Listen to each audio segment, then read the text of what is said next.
questo anniversario, no? Sì.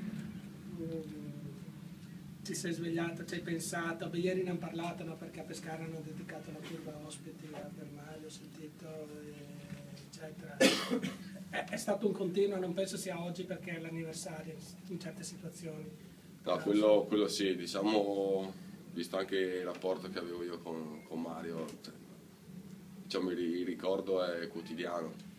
E io che poi ho anche modo di sentirmi con Anna, la ragazza, quindi per me è un po' una cosa che è quotidiana il ricordo.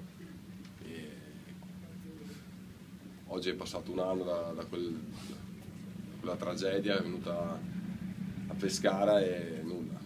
Diciamo per le persone con le quali non ho avuto tanto rapporto oggi è un modo per ricordarlo, però per le persone con le quali ha vissuto momenti insieme, diversi anni della sua vita insieme, il ricordo è quotidiano e ogni volta che pensi hai sempre il sorriso di questo ragazzo che era veramente un ragazzo d'oro.